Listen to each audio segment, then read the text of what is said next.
২ বছর আগে ডিভোর্স হয়ে যাওয়া স্বামীর সাথে বসে কফি খাওয়া শোভনীয় কোনো ব্যাপার না, কিন্তু আজ আমি সেটাই করছি। শাহেদের অনেকবার অনুরোধের পর রাজি হয়েছি। সত্যি বলতে কি, আমারও ইচ্ছা করছিল শুনতে কি বলতে চাই এতদিন পর। শাহেদ আস্তে ধীরে কফিতে চুমুক দিচ্ছে। এই দৃশ্য আমার চিরচেনা। আমি জানিও কিছু একটা নিয়ে কনফিউশনের মধ্যে আছে, কিভাবে শুরু করবে বুঝতে পারছে না। আমিও চুপচাপ বসে আছি, অপেক্ষা করছি। জানি একটা সময় ও নিজেই শুরু করবে। ইউনিভার্সিটি লাইফ থেকে আমাদের পরিচয়, সেটা শুধুমাত্র পরিচয়ে সীমাবদ্ধ ছিল। কিন্তু গ্রাজুয়েশন কমপ্লিট করার পরে হঠাৎ যখন বাড়িতে বিয়ের প্রপোজাল আসলো, আমি খুব অবাক হলাম, কারণ আমাদের মধ্যে এ ধরনের কোনো সম্পর্কই ছিল না। বাবা অবশ্য রাজি ছিলেন। রাজি না হবার মতো তেমন কোনো কারণ ছিল না। বাবার ইচ্ছাতে আমিও রাজি হই। পরে বেশ আয়োজন করে আমাদের বিয়েটা হয়েছিল। শাহেদ আমার 2 বছরের সিনিয়র ছিল। বিয়ের রাতে জানতে পারলাম, যেদিন প্রথম ইউনিভার্সিটিতে আমাকে দেখেছিল সেদিন থেকেই পছন্দ করত, যাকে বলে লাভ এট ফার্স্ট সাইট। কিন্তু ইচ্ছা করেই বলেনি, তবে নজরদারি খুব কড়া ছিল। আমি চোখ ধাঁধানো সুন্দরী না হলেও 2-4টা প্রেমের প্রস্তাব আমার পাওয়ারই কথা। আমি বেশ অবাক হয়েছিলাম। পুরো ইউনিভার্সিটি লাইফে আমি কখনো কোনো প্রপোজাল পাইনি।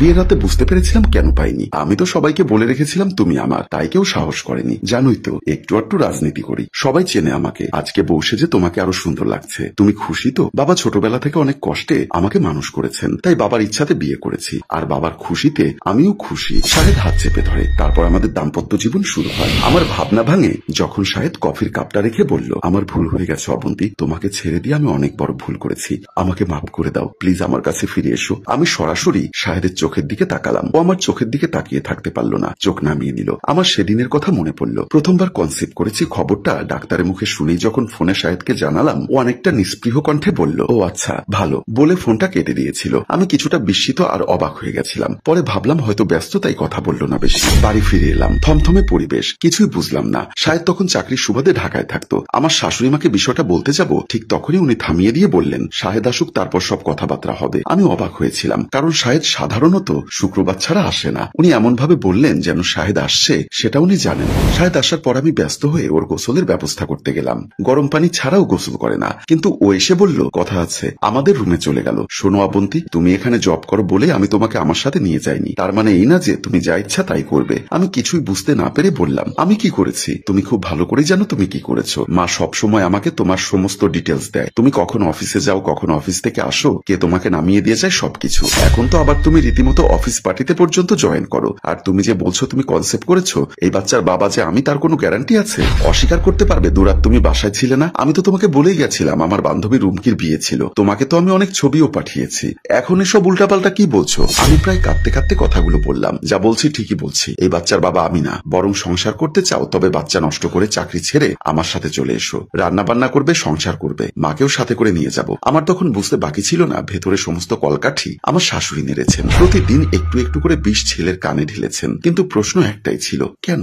আমাকে তো পছন্দ করে উনি বিয়ে করিয়েছেন, তাহলে এমনটা কেন করলেন? আমার সাথে কোনোদিন ঝগড়া হয়নি, কথা কাটাকাটি পর্যন্ত হয়নি, তাহলে কেন? আমি মা হয়ে আমার বাচ্চার জন্মের আগেই তাকে মেরে ফেলতে পারিনি, বরং বাবার বাড়ি চলে গেছিলাম। আশ্চর্য হয়ে লক্ষ্য করলাম, বাচ্চা জন্ম দেওয়ার পরেও শাহেদ আমাকে বা বাচ্চাকে দেখতে আসেনি। আচ্ছা, বাচ্চার মুখটা কি একবারও দেখতে ইচ্ছা করেনি ওর? মানুষ এত পাষাণ হয়? আমার শাশুড়ি মেয়ে এসে কোলে নিলেন, তারপর বললেন, মেয়ে, নাতির মুখ দেখা হলো না। আগেই জানতাম, লক্ষণ দেখলেই বোঝা যায়। ছেলেকে কতবার বোঝালাম, রাশেদ আসবে না মা। কেন আসবে? আসার মতো কি করেছো তুমি? শান্তি দাও আমার ছেলেকে। আমি চুপ করে রইলাম। সেদিন আমার শাশুড়ির হাতেই ডিভোর্স লেটার পেয়েছিলাম। আমিও কথা না বাড়িয়ে সাইন করে দিয়েছি। ততদিনেও আমার মন থেকে উঠে গেছে। তবে জানতাম না, আমার বিস্মিত হবার আরো অনেক বাকি ছিল। পরে শুনলাম শাহেদ ওর খালাতো বোন শায়লাকে বিয়ে করবে। ওর মায়ের নাকি আগে থেকেই পছন্দ ছিল। শাহেদ আমাদের বিয়েতে ওনাকে জোর করে রাজি করিয়েছিল। তখন বুঝতে পেরেছিলাম কারণটা। আমি ওনার দোষ কখনোই দিই না। শাহেদ যদি সত্যি আমাকে ভালোবাসতো, তাহলে তৃতীয় বিয়ের কথা শুনে সে কখনোই আমাকে অবিশ্বাস করতো না। আর এখন এতদিন পর আমার সামনে ভিক্ষুকের মতো বসে আছে।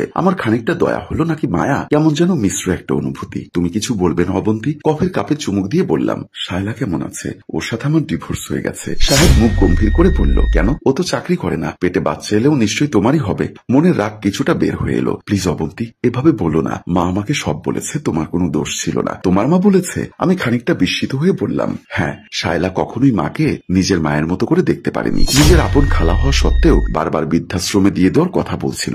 জানো, মাকে ঠিক মতো খাবারও দিত না। অসুখ হলে সেবা করা তো অনেক দূর। তুমি দেরি করে ফেলেছো শাহেদ। কিছুদিন আগে আমি বিয়ে করেছি। তোমার রক্তের মেয়ে শ্রাবন্তী এখন তার বায়োলজিক্যাল বাবার পরিচয় না পেলেও আর এক বাবার ছায়ার তলে আছে। জানো রাশেদ, মানুষটা খুব ভালো। সবকিছু জেনে শুনে আমাকে বিয়ে করেছে। আর আমাদের ছোট্ট সংসারে আমরা এখন খুব ভালো আছি। তুমিও ভালো থেকো। আমি ব্যাগটা কাঁধে নিয়ে উঠে দাঁড়ালাম। শাহেদ হতভম্ব হয়ে আমার দিকে তাকিয়ে থাকলো।